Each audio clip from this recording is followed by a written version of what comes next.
Welcome to this week's edition of Coach Prep. Coach Don and I are here in the Cherokee Batting Range podcast studio getting ready to record episode number 180. Today we're going to talk about something that you've heard me reference many, many times, but it dawned on us that quite a few of you probably don't even know the backstory. So we're going to talk about the white ball era in the world of softball, something that Coach Don and I started off with that disappeared a long time ago. But just to kind of give you a little bit of a walk down memory lane about some things that have definitely changed and drastically changed about the game. Before we get into that, though, let's talk about our sponsors. First, the Anderson Bat Company. Everything Fast Pitch is very proud to have Anderson Bat Company as our presenting sponsor. Anderson Bat Company is using the latest and greatest bat technology to corner the market in the fast pitch world.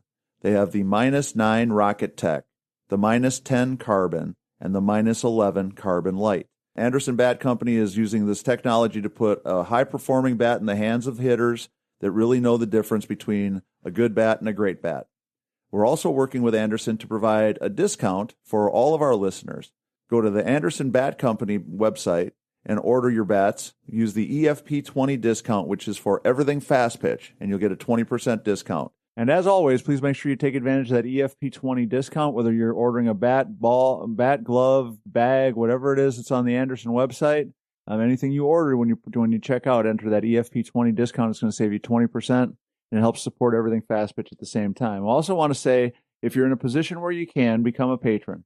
We definitely need more patrons. We're very excited. We have 2 new patrons this week, Matt Schrader and Elena Garvin. I really do appreciate both of you coming on board and becoming patrons. We keep sneaking up closer and closer to the break-even point. If we can have a year in 2023 like we had in 2022 where we can add another pile of people as patrons, this podcast can actually start breaking even and be something that we can sustain forever. So it's a very exciting thing when we see new patrons come on board. So we just really want to say thank you to Matt and Elena. And also, if you're in a position where you can, if you see value in what we're doing, go to patreon.com/everythingfastpitch. It's $5, $10, or $20 a month. And Coach Don and I really need the help to make sure that we can keep the podcast alive and keep it going and growing and keep doing the stuff we want to do with it. So, Don, once upon a time, way back in the long, long time ago days. It doesn't seem that far back. But it does in some ways seem like forever ago. But it is. When I first started coaching at the high school level, and then my very first couple of years in the college game, we played with the white softball. So just for anybody who needs a little history lesson, because most of us... Sounds crazy. Yeah, most of us, especially anybody much younger than me, has never really seen it. Definitely never seen it in fast pitch. And so to me, it was just something I thought was kind of a fun idea to talk about, kind of give everybody a little bit of perspective. Because the game back then... Kind of like a baseball, but bigger, right? Yeah, the game was so different compared to what it is now. Yeah. So, quick little glance back into history. It was a Dudley softball. It was a leather cover, but it had a cork center. So you can imagine how few times that ball got hit before it started to soften up and get a little squishy and make it really, really difficult for the hitters to do much with. But was it hot?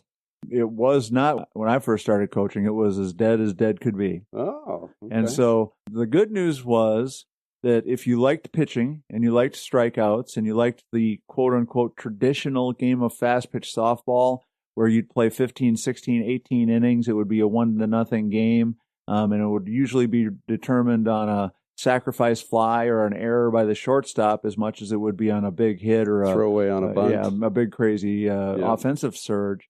But it was a way different game. So it was a white leather ball with white seams. The pitchers pitched from 40 feet in the college game at that point in time. I think they did in high school back then also. I was going to say, and pitchers think about this. It wasn't a raised seam. Yeah, oh no, it was like slippery almost. It was like you could feel them, but nothing at all like the modern softball. Basically, though, the good news for the pitchers was because it was white seam, white ball, because of the distance they were pitching from, you couldn't see what the ball was doing when it got pitched. And so, when you look back on those days, pitchers' records and ERAs and things like that, some of the numbers that you see are almost shocking. ERAs of 0.003 and things like that, where pitchers would go an entire year and give up a single earned run or 2 or 3 would be like normal for a lot of the high-level pitchers. But the hitters, it was a whole nother world. It was definitely a challenge to have success. When you look at somebody who hit well back in those days, you better, tip a cap and have some perspective on how amazing they were to hit those quality of pitchers in that era with that white ball with white seams. Torrey, what about 40 feet too? Yeah, the 40 feet made it a whole nother world too. I mean, that made it tough for the batters as well, because you think about not having much time. Right. That was a huge thing. And then none of the other advantages you were talking about, and the contrast in the ball and the seam, and it was pretty tough times. But think about time limits and things like that we work through now. If there were time limit, it would just be nothing games, period. Yeah. I know that one of the biggest things then, it forced the game, and it really required the game to be played so much differently. Bunting was a big thing, because the chances of somebody actually hitting a double and driving in a runner from first base, it just didn't happen that often. We were forcing people into making plays, right, and making good throws. Yeah, and a lot of the hitting technology, things that people were teaching hitters to do, was much more about just trying to put the ball in play, just trying to hit it on the ground and make the other team play defense, versus having a ton of strikeouts. And so the game has changed like 180 degrees from back then to now. But I think it's important for everybody to kind of understand where the game came from. When I first started coaching, the hitters were not even required to wear helmets. That's how long ago that was. I hadn't gone that far back, but I know. And you mentioned too the technology. How about the bottle bats? Do you remember a bottle bat? Yep. I mean, it was basically a barrel that was all the way down till it tapered for your handle. Right, just above the handle. And again, the idea was you didn't have to hit it good. Just as long as you hit it, something good could happen. We need some more contact area. Right. But it's just kind of funny when you think about it. And of course, that was early aluminum days. Now, there were some bats back in the early days that were pretty high performing, but the ball was so dead, and the pitchers had so many advantages. It was just hard to do a lot with it from a hitter's perspective. And so an awful lot of 1-0 games, a lot of games that were they were exciting, intense to play in, but in some cases it was almost anticlimactic, because it didn't seem like, now when you watch a game, it's very likely that you're going to see somebody get a big hit in the bottom of the 7th inning and drive in a couple of runs and knock in the game winner, and everybody's going to be jumping and screaming and flying out of the dugouts to be celebrating what they just saw, because the hitters are actually doing that on a fairly regular basis. But way back when, that didn't happen very often. And I would tell you, for probably 50% of the games that we won in my early coaching career, and probably lost too, it would come down to somebody would get a leadoff walk or a leadoff hit. They'd get bunted over to second.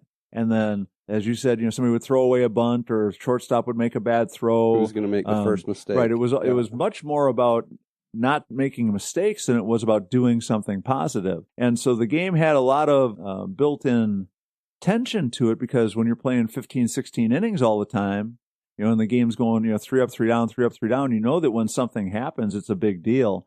Nothing about my recollection of what those days were like makes me want to go back to those days. And that's the thing that I think sometimes, us old people have to, it's just kind of human nature. Well, back in my day, things were so much better than they are now. And I do that with some things, sure, but I definitely don't do that when I think about the fun and enjoyment and excitement around the great game of fast pitch softball.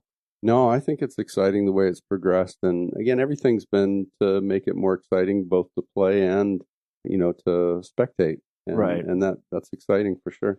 The optic yellow ball.